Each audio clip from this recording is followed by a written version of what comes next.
طلع البدر علينا من ثنيات الوداع وجب الشكر علينا ما دعا لله داعي أيها المبعوث فينا جئت بالأمر المطاع. بسم الله الرحمن الرحيم. கண்ணியமிக்க முஃமினீன்களே, ரப்பு சுப்ஹானஹு வ தஆலா அவனது மேலான அருள்மறையிலே நம்முடைய ஈமானுக்கு உயிர் நாடியான கலிமாவை, ஈமானுடைய உயிர் நாடி கலிமாதான், அந்த கலிமாவை அல்லாஹு தஆலா ஒரு நல்ல மரத்திற்கு உதாரணமாக அல்லாஹ் சொல்கிறான். ரப்பினுடைய ஓமானம் என்பது சாதாரணமானதல்ல. அல்லாஹ் ஒரு விஷயத்தை இன்னொன்றோடு ஒப்பிட்டு சொல்கிறான் என்றால் அதிலே கவனிக்கத்தக்க பல்வேறு காரியங்கள் அமைந்திருக்கும் என்பதில் சந்தேகமே இல்லை. நம்முடைய இந்த கலிமாவை நல்ல மரத்திற்கு ஒப்பீடு என்று அருள்மறை சொல்லி காண்பிக்கிறது. கண்ணியமானவர்களே, ஒரு மரம் அது தரக்கூடிய பாடங்களும் படிப்பினைகளும் பயன்களும் கொஞ்சம் நஞ்சமல்ல, ஏராளமானவை. மரத்தினுடைய பயன்பாடுகளும் அது தரக்கூடிய பாடங்களும் அது தரக்கூடிய படிப்பினைகளும் ஏராளம். உதாரணமாக ஒரு கவிஞர் எழுதியதை பார்த்தேன். உண்ணக்கனி மா பலா வாழை என்று என்னவெல்லாமும் சாப்பிடுவதற்கு கனிகளை தருகிறது. உண்ணக்கனி, ஒருங்க நிழல், அடைய குடில், அடைக்க கதவு, தடவ தைலம், தாளிக்க எண்ணெய், உடலுக்கு மருந்து, உணவுக்கு விருந்து, மரம்தான் மரம்தான், எல்லாம் மரம்தான், மரம்தான் மரம்தான், மனிதன் மரம்தான் என்று சொல்வார். மாதிரி இந்த மரத்தினால் உள்ள பயன்பாடுகள்ங்கிறது யோசித்து பார்த்தால் கொஞ்ச நஞ்சமல்ல. ஒரு நல்ல மோமின் இருக்கிறானே, எல்லா காலத்திலும் பிறருக்கு பயனுள்ளவனாகத்தான் இருக்கிறார். யாருக்கும் நம்ம கெடுதல் நினைக்கவே கூடாது. எல்லோருக்கும் பயனுள்ளவர்களாகத்தான் இருக்க வேண்டும். அல்லாமா ஷிபிலி நுஅமானி ரஹ்மத்துல்லாஹி அலைஹி அவங்க ஒரு ஆள் ரொம்ப அசதியாக போனார். பல பேர் நம்மளை என்ன பாடுபடுத்துகிறானே அப்படின்னு சொல்லி ரொம்ப நொந்து போய்கொண்டிருக்கும் பொழுது தான் ஷிபிலி நுஅமானி அவங்க சொன்னாங்களாம்.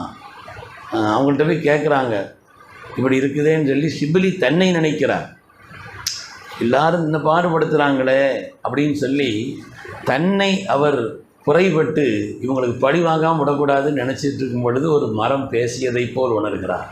யா ஷிபிலி குன் விசிலி, ஷிபிலியே நீ என்னை போல் ஆகிவிடு.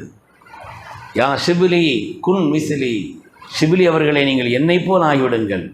எருமீனனி பில் அஹஜார் அரிமீகும் பில் அஸ்மார், கல் கொண்டு என்னை அடிக்கிறார்கள், நான் திருப்பி பழத்தை அல்லவா கொடுக்கிறேன்.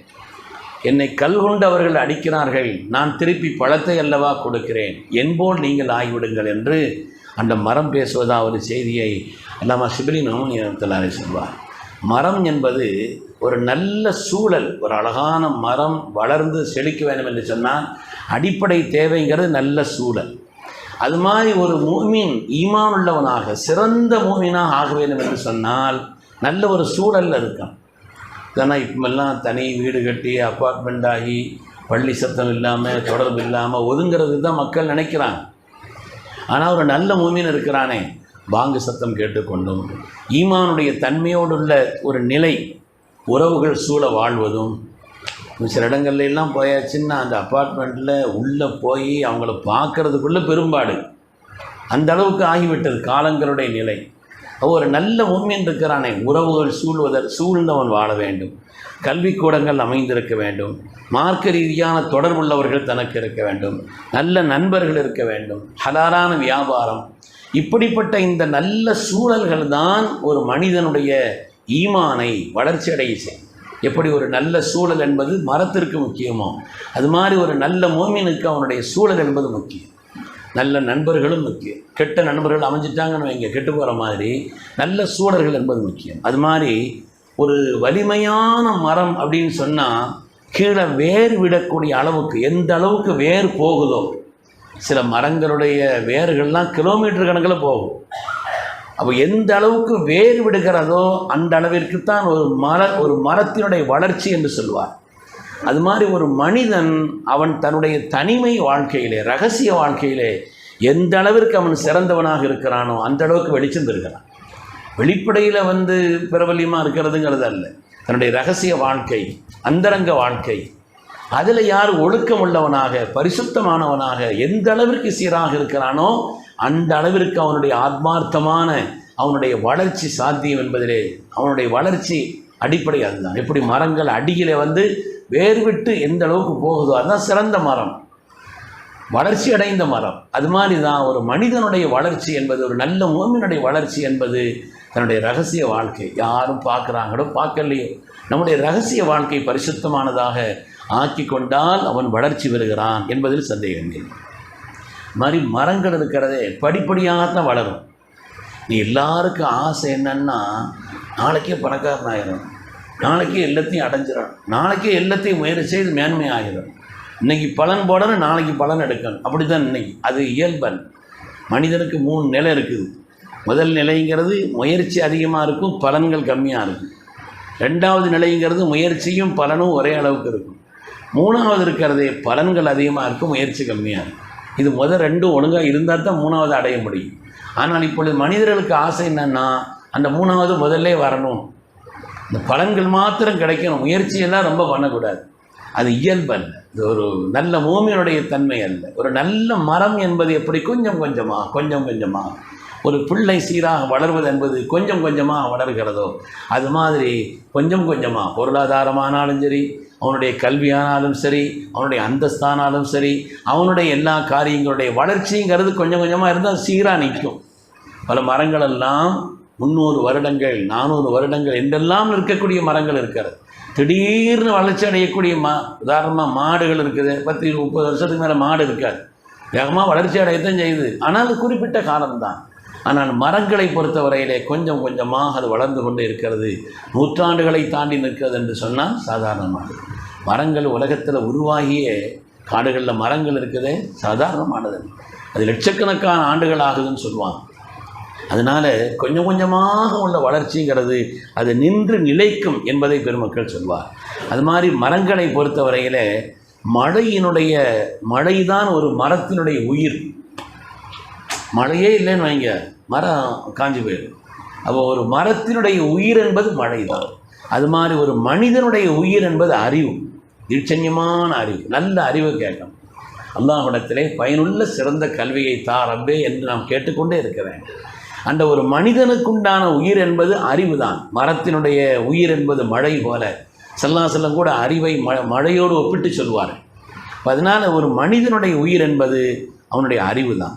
ஸல்லல்லாஹு அலைஹி வஸல்லமுடைய ஒரு ஹதீஸ், நம்ம லுக்மான் ஹக்கீம் ரஹ்மத்துல்லாஹி வாசகத்தை ரசூலுல்லாஹி ஸல்லல்லாஹு எடுத்து சொல்லுவாங்க, அலைக்கும் பி முஜாலசத்தில் உலமாக்களுடைய சபையில் நீங்கள் அமருங்கள், வஸ்மா கலாமல் ஹுக்கமா ஞானவான்களுடைய கலாமை நீங்கள் காது தாழ்த்தி கேளுங்கள், ஃபைன்னல்லாஹ் யுஹ்யில் கல்பல் மையத்த பினூரில் ஹிக்மா, அந்த ஞானத்தை கொண்டு மையத்தாகி போன அந்த கல்வை அல்லாஹ் உயிர்ப்பிக்கிறான். கல்வு மையத்தாகிடக்கூடாது, எல்லாம் கெட்டு போயிடும். அந்த மையத்தான கல்வை அல்லாஹ் உயிர்ப்பிக்கிறான். ஒப்பீடு சொல்கிறாங்க, கமா யுஹ்யில் அர்தல் மைத்தத்த பிவாபிலில் மத்தர், மழை துளிகளை கொண்டு அல்லாஹு தஆலா மையத்தான நீர்த்து போன வறண்டு போன மரங்களை பூமி அல்லாஹ் செழிக்க செய்வது போல. அது மாதிரி மனிதனுடைய உயிர் என்பது மரத்தினுடைய உயிர் மழை என்பதை போல மனிதனுடைய உயிர் என்பது அறிவு. தேடிக்கொண்டே இருக்க வேண்டும், தேடிக்கொண்டே இருக்கிறார். அது மாதிரி ஒவ்வொரு மரத்திற்கும் ஒரு வகையில் சிறப்பு இருக்குது. எல்லா மரமும் ஒரே மரம் அல்லவே.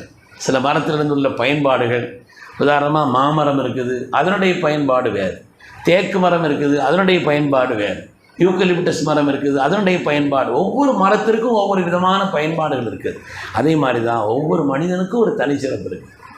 மனிதர்களில் எந்த விதமாக அவற்றை ஒன்றுமே இல்லைன்னு நினைக்கிறது ஒன்றுமே அப்படி நினைக்கக்கூடாது. அன்னாஸ் மஆதீன் ரசூல் சொன்னாங்க, மனிதர்கள் அவர்கள் சுரங்கங்களை போல. ஒரு திறமை நம்ம பார்க்குற வெளிப்படையாக திறமை இல்லாமல் இருக்கும், ஆனால் இன்னொரு காரியத்தில் அவர் சாதிச்சு நிற்பார்.